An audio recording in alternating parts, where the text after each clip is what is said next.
right. Well, I'm very excited to have this chat today with Dr. Art Markman, the Vice Provost of Academic Affairs, which I just learned, if you're not familiar with that, if you think of a company, the CEO would be the provost.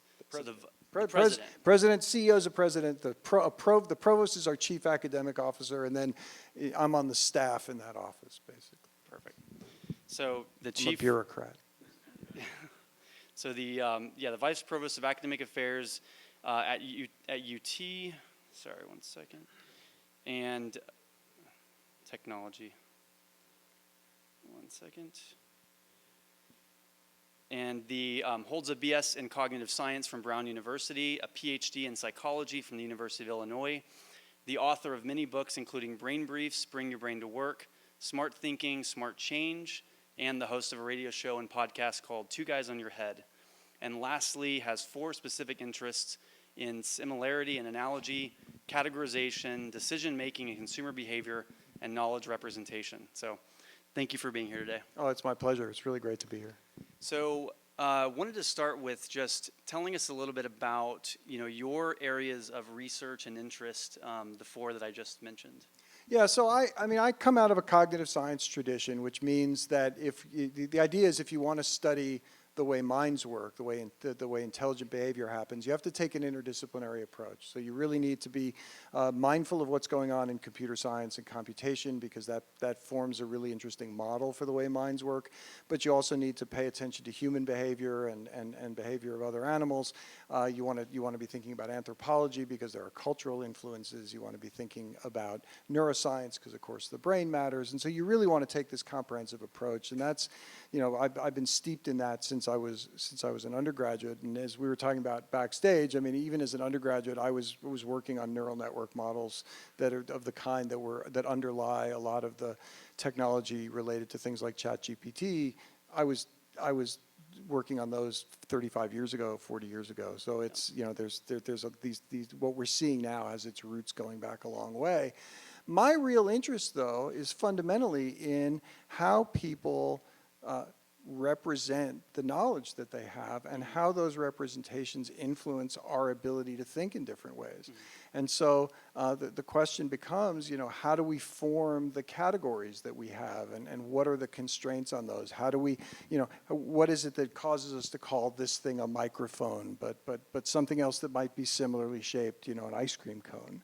And so how do we engage with that? How do we use that information not just to form categories and to communicate, but how do we use that to make decisions? And how do we make use both of the statistical information in the world as well as that more structured knowledge to be able to make those decisions? Because, of course, we are strongly influenced by the statistics in our world. That's why advertising works. Is there a man, woman, or child on planet Earth who is unaware of what Coca-Cola is? No, I think we all know what it is. So why does Coca-Cola continue to advertise? They do it because they are influencing the underlying statistics of our world in ways that we then respond to, so that when you get to the front of the line at the movie theater, you go, ooh, I'd like a Coke. Why? Because it springs to mind because it's very frequent. So we definitely have statistical knowledge, but we also have other knowledge that allows us to reflect on that and say, wow, I thought I wanted a Coke, but actually I think I'd like to have something that's a little bit healthier for me to drink, and so I'm going to opt against that. So we have both of those kinds of knowledge systems. And so a lot of the work that I've done in my research over the course of my career has really been focused on what are the implications of this variety of different ways that we have of representing knowledge. And I know you were saying that not much has changed. So can you tell us a little bit about in artificial intelligence? So where are we today? Because I think a lot of people feel like AI right now is about to take off, and general artificial intelligence is just on the other side. And how do you see where we were 50 years ago? How do you see where we are today, and how close we are to this idea? Yeah, I mean, on the one hand, there have been impressive gains lately, for sure. But a lot of those gains are not because of fundamental changes in the kinds of algorithms that we're using, but rather because we're able to process a lot more data. So if you think about it, there's, to become sensitive to the subtle statistical relationships among things in the environment requires a lot of processing power. And, one of the reasons that I went into psychology rather than artificial intelligence, 35 years ago is because computers were slow and stupid in the 80s, and now they're faster. If I were studying the same kinds of things now, I might have gone in a very different direction. But we've also recognized the limitations of different approaches for an awfully long time. So just being sensitive to subtle statistical relationships gets you a tremendous amount of information, but there's an awful lot of work at the back end that requires that sophisticated ability that humans have to be able to hold on to symbols, relationships among those symbols, and to be able to freely substitute things into those relationships. So we can have a relation like X, something X plays some other thing Y, and we can shove almost anything into those slots of X and Y, because, and that's a remarkable human capacity that these systems lack. And consequently, they have a lot of trouble finding contradictions. And if you look at some of the folks who've been critiquing some of these existing models, what you see is they're largely focused on finding situations in which that ability to represent these relations and their roles, and then to be able to compare relations and their roles, and to be able to use that to recognize contradictions, that's the place where these models are falling down. And the models themselves, the ones that are being used right now, are not going to go the last 10 yards. Where that's going to come from is at the point where we're able to do a better job of integrating these more symbolic approaches that have that kind of systematicity with the statistics-based approaches. So we may very well make it to the point where we have something that feels like an artificial general intelligence, but it's going to require a real change from just throwing a lot of computing power and some sophisticated math at large volumes of data. And so, so we've gotten a long way, but it is that last 10 yards that's going to be the hard part. And that's in some ways, what we're seeing across the board in applications of artificial intelligence, which is you can get close to what appears to be really great behavior, but that last bit is really hard. And the other thing is, human cognition, it's not perfect. I mean, so this is World Logic Day. Human beings we're not great logical reasoners. We actually have to learn to reason logically, but we do reason symbolically quite well. Human reasoning systems are really robust, which means that the errors we make tend not to be remarkably stupid errors. And the thing about a lot of these other systems that are being developed is they reach reasonable accuracy rates. Sometimes if you just compare accuracy of a human to accuracy of some of these other systems, they're not that much different. It's just that the errors that these systems make are sometimes really stupid errors with respect to the world, meaning catastrophic, high-cost errors, because they don't have that robustness. What we end up doing, generally speaking, as humans, is we make mistakes, but we tend not to make sort of catastrophic, high-dollar mistakes. We tend to make mistakes that don't matter as much. In fact, many of the mistakes we make are so small we choose to just kind of ignore them, right? Because it's sort of like in a conversation when somebody uses not quite the right word, but you knew what they meant and you just let it go, because the point was we were trying to get the gist of the conversation, and it didn't cost a lot to have made that error. But in some ways, with respect to the consequences of the world, the errors that a lot of these AI systems make are more random because they're not really built on a cost-benefit analysis of the behavior itself. And so a little bit of what you're talking about is even through the advancements in computation and even through some of the new innovations in the hardware topologies, and our ability to process more and more data, we still won't be able to break across that problem. That problem will still exist. Yeah, I think that problem is still going to exist until we have. I mean, I think there are going to be two things that are really going to be required to go that last 10 yards, or at least far enough to be able to kick a chip-in field goal from there, right? The first of which is that we're going to have to find a way to marry more of the statistically based systems with these systems that have more ability to do symbolic reasoning and logical reasoning. I think that's going to be a part of it. And then the other is that they really need to be trained in systems that are trying not just to spit out responses, but to actually have some sort of ultimate cost-benefit analysis of the answers that they're providing. Because, in some sense, if you ask what are some of the forces that shape the evolution of human cognition, human cognitive systems that make remarkably stupid, catastrophic errors, those got stamped out by evolution because those critters didn't survive, right? If you make remarkably dumb, errors, then you got eaten by the tiger or whatever it was. And so we actually need to build that into the way that we're thinking about the development of these models to create a sort of training structure in which we bias against errors that, the kind of random errors that can get made that can actually cause real problems. And it's sort of like, I have conversations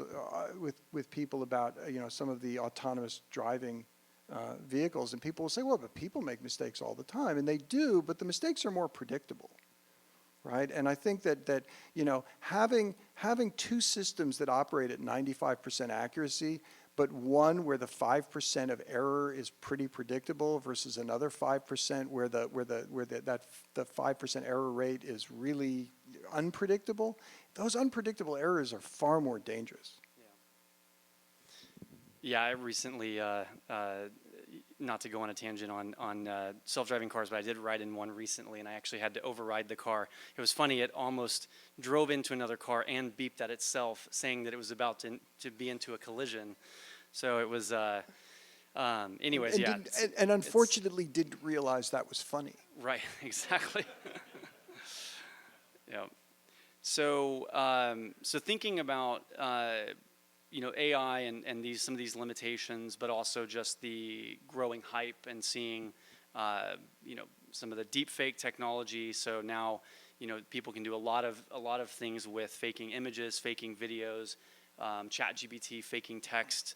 There's a lot of, let's say, money to be made from, for example, starting an AI company that can allow you to write blog posts without writing those blog posts. The AI will write it for you. So do you have any kind of thoughts about how you see that? Well, I mean, for one thing, the statistically based techniques themselves really can't go beyond the input set, right? I mean, that is in a way that is productive and likely to be true. That is, it can combine concepts that are in the system in ways that no one ever did before.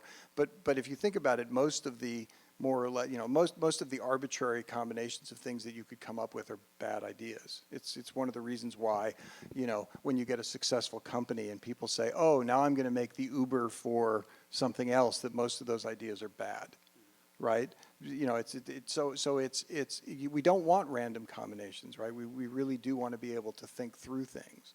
But I do think we have to be wary, right, of one of the things about a system that can write things or that can make plausible looking photographs is that they do have an impact on the reader and on the viewer. And if you think about it, we've already lived in an age of advertising and spin for 100 years.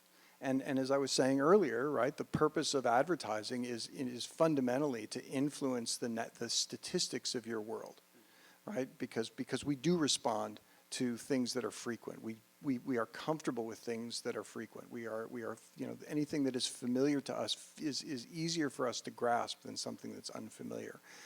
So if I can make a concept familiar for you, I can then influence your behavior. Now, right now, we do that with advertising. So you'll the kinds of things you see on television or going to a football game or in billboards, but also in some ways in the other media that we consume.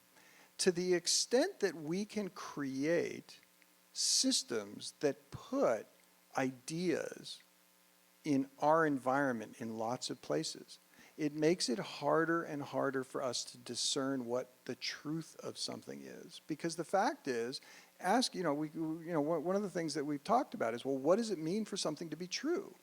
Well, sure, there are certain situations in which I have ground truth. So all of us came to the Long Center today, and we know we're in the Long Center. Why? Because if nothing else, when we walked in the building and we saw Long Center, we were like, oh, I'm in the right place. So we have first-person experience that tells us that we are truthfully in the Long Center. But for most of the rest of the stuff we know, we don't actually have direct access to it. So for example, gravity pulls things to the center of the earth. Right? How do we know that? Well, we've certainly seen lots of things drop, but how do we know it's gravity? Well, some of us may have studied the physics and be able to work through some of the experimentation and the observations that led Newton to propose a theory of gravity, but for most of us, we believe it's gravity because that's what everybody else told us. Now, that turns out to be true. But there are lots of things people might tell us that are perfectly reasonable explanations for something, but they're not true. And if everybody's saying it, we're going to believe it. And we're going to believe it in part because many of to get back to what I was talking about earlier about learning concepts, some of the research that I did in my lab is about the social reality of concepts. So we did a bunch of studies years ago where we had people build Lego models. And they had to build them collaboratively. So one person had all the pieces to the model, and the other one had those pictorial instructions to build the model. Person who had the instructions couldn't touch the pieces. Person with the pieces couldn't see the model. And so they had to talk about it. In the process of talking about building a series of models, they had to establish a set of labels to talk about the various pieces. Turns out that after they did that, we had people sort all the pieces into groups to try to figure out what their category structure was for this set of pieces, because most of us don't have a well-differentiated set of categories of Lego pieces. Now, what we found was if you and I built a model together, we would sort the pieces more similarly than than say two other people out there who built a model together. They would sort the pieces similarly. We would sort them similarly, but if we compared my sorts to their sorts, they wouldn't be that similar. Right? Because part of what drives the similarity in what we see in the categories we have is that we know that other people we're going to communicate with have the same categories. What that means is that those categories aren't really out there in the world. We are building categories that have a social reality to them. And so we become very sensitive to what it is that other people are thinking, how it is that they're breaking up the world, and what it is that they think is going on. Right? If you think about it, that's why we're in school for so many years, because we're basically programming everybody who goes through school partly to think more effectively, but also with an awful lot of knowledge that is the consensus of what society believes. And that's a good thing. It would be a bad thing if we had to learn everything from first principles. Right? We'd never get off the ground. We have to be able to start at the current state of knowledge and then move it forward. Right? That's the beauty of the human ability to learn from each other. But the only way that works effectively is if most of what somebody else is telling you is true. Yeah, and so that's the next question is how do you discern when that is true? And also, of course you want to build from these shared categorizations and known knowledge. But when do you have to, how do you know when is the right time to throw that shared categorization away? Yeah, I mean, it's remarkably difficult, right? I mean, part of the problem is if you're immersed in an environment in which everybody's talking about things in a particular way, it's awfully hard to be the one person who says, no, that's not it. And that's one of the reasons why, you look at subcultures of people who have particular conspiracy theories, for example. Why are those conspiracy theories so enticing? Because everybody in the group believes in it, and it's hard to be the one who stands up and says, no, I don't think that's what's going on. So how do you figure out what's going on? Well, partly it involves trying to draw knowledge from a variety of different sources. I think that it's dangerous to get all of your information and all of your knowledge from a narrow range of sources. The broader the range of sources that you look at, the more likely you are to detect where there are disagreements in ways, and of course, then using that great symbolic reasoning ability to recognize contradiction, to recognize, oh, this way of thinking about things is actually opposed to this way of thinking, which means I need to be a little bit more careful at determining what it is that I think is true here because there's a contradiction. So I think we want to get knowledge from a variety of different sources. I think we want to cultivate a healthy skepticism that in fact not everything that we're hearing from everyone is likely to be true.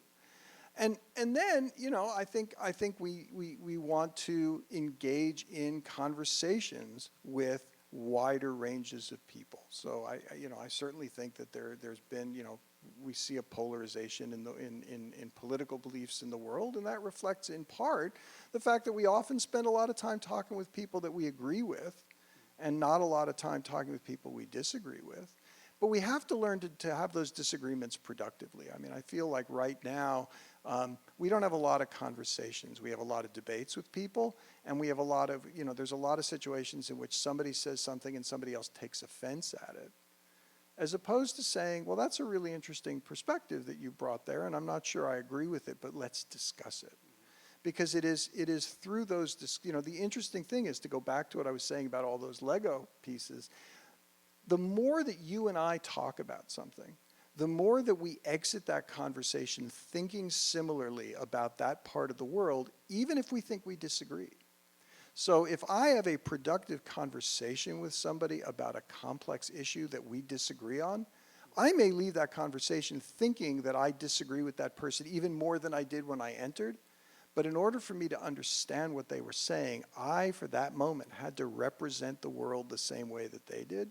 And that actually creates a change in the way that I'm thinking about things. And so giving ourselves that opportunity to have that broader range of conversations gives us an opportunity to reach a broader view of the way the world works. And the reason that I'm saying it that way is because there are certainly things where people are just throwing misinformation at us, but an awful lot of what separates us isn't necessarily just that there are particular facts that I don't believe, but that we don't really interpret the world in the same way.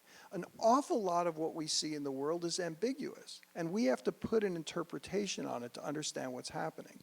The more differently we see the world, the more differently our conceptual structures are, the more that we could take exactly the same situation and see something completely different in it.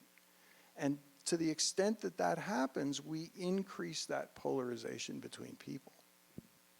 Yeah, and I want to ask about something you just said about identifying the contradictions. Is that identifying contradictions within your own held beliefs, within your own systems that you've defined? Yeah, or at least contradictions in knowledge that you've encountered. So it could be contradictions in your beliefs. It could be contradictions in knowledge that you encounter. So we wrote a piece together not long ago, and I was pointing out that there are proverbs that we have that contradict. And you don't necessarily notice them unless you throw them up in front of somebody. So for example, if we say, he who hesitates is lost, that seems great. But if we say, look before you leap, well, that also seems really reasonable. But actually, wait a second, which is it? Right? Should I hesitate, or should I and lose? Right? I mean, which is it?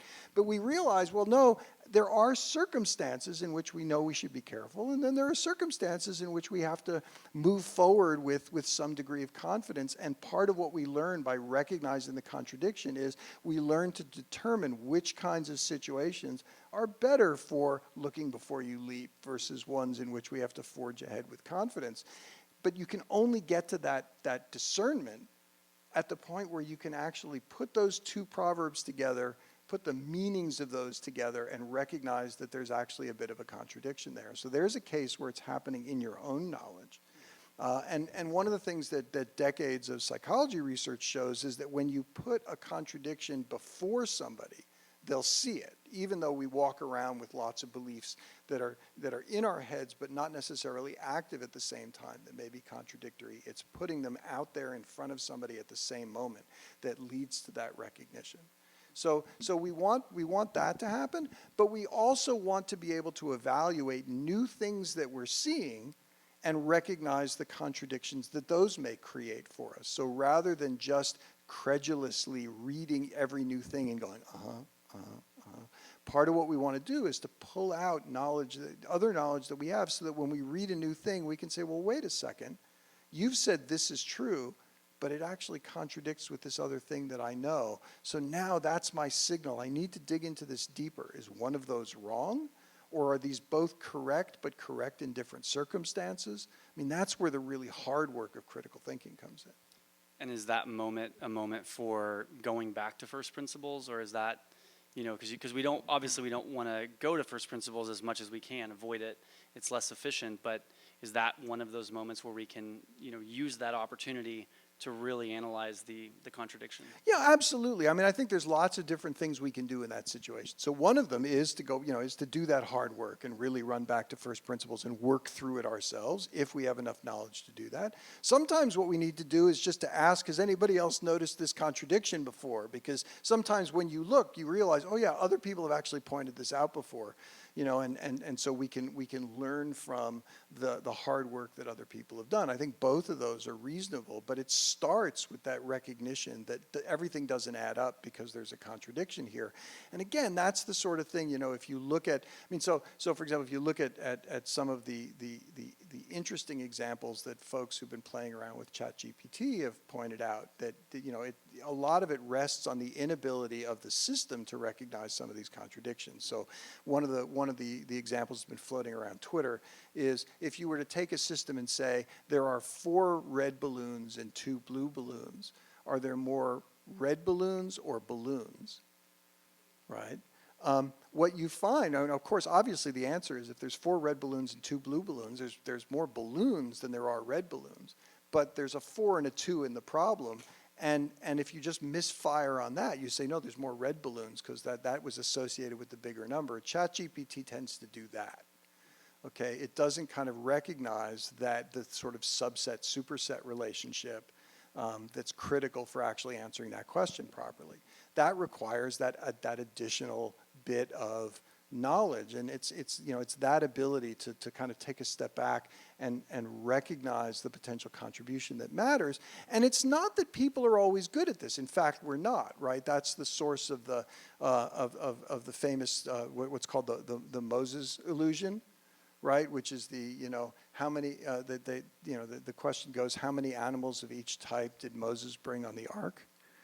And most people go 2, not recognizing that Moses actually was not the character in the story about the ark. It was Noah, right? And so because we bury that in the kind of given information in that sentence. So people make mistakes like this all the time as well. But when you point it out to them, they go, "Oh yeah, funny, good one," right? We get the humor in that. And when I said before that the autonomous driving system didn't understand that beeping at itself was funny, I actually mean that really in an important way. An important source of humor for humans is that recognition of a weird contradiction, right? That comes from that ability to have like something that's playing the wrong relational role. So here's a case where the car, right? I'm going to say, explaining the joke always makes it unfunny, but I apologize. But the car beeping, right, means that it was playing both the role of the aggrieved driver and the bad driver at the same time. And of course, the reason that we find those funny is because we go, oh, that doesn't usually happen.